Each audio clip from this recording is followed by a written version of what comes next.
Hi friends, நமக்கு அம்மா வீடு மாமியார் வீடெல்லாம் இந்த தூக்கத்தில் பாகுபாடே கிடையாதுங்க. எப்பொழுதும் போல் 9:30 மணிக்கு எழுந்தாச்சு. அப்படியே விண்டோ சைடாக பார்த்தா எங்கள் அம்மா துணியெலாம் காய போட்டுட்டு இருந்தாங்க. இதெல்லாம் நேற்று வாங்கிட்டு வந்த செடி. இங்கெல்லாம் நல்ல மழை பெஞ்சிக்கிட்டு இருக்குது. சென்னையிலேயும் மழை அப்படின்னு சொன்னாங்க. உங்கள் ஏரியாலாம் மழை எப்படி இருக்குன்னு சொல்லுங்கள். காலையில் ப்ரஷ்லாம் பண்ணிவிட்டு தலையெல்லாம் சீவினேன். என் தங்கச்சி வீட்டிலேருந்து பூ பறித்து எடுத்துருந்தாங்களா, அழகாக வச்சேன்.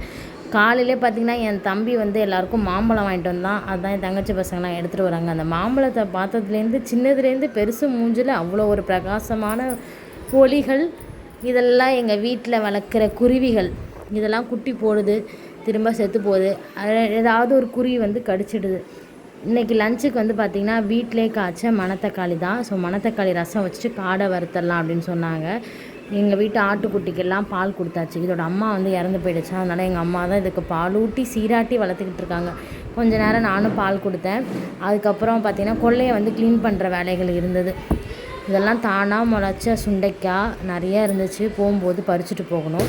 அப்படியே காலை சாப்பாடெலாம் முடித்தா மதியம் சாப்பாடு வந்தாச்சு. நிறைய கீரை போட்டு கீரை ரசம் தான் சாப்பிட்டேன். சைடிஷ்க்கு பார்த்திங்கன்னா காடையிலே குழம்பு மாதிரி வச்சுட்டாங்க நைட்டுக்கும் சேர்த்து. ஸோ அதனால் எல்லோரும் சேர்ந்து உட்காந்து சூப்பராக சாப்பிட்டோம். இங்கே என்ன சாப்பிட்றது தூங்குறது ரிப்பீட்டு, சாப்பிட்றது தூங்குறது ரிப்பீட்டு, இப்படி தான் போயிட்டுருக்கு. நாளைக்கு பார்த்திங்கன்னா நல்லா தரையெல்லாம் ஊறி இருக்கா. ஸோ அதனால் க்ளீனிங் வேலையெல்லாம் போயிட்டு இருந்துச்சு.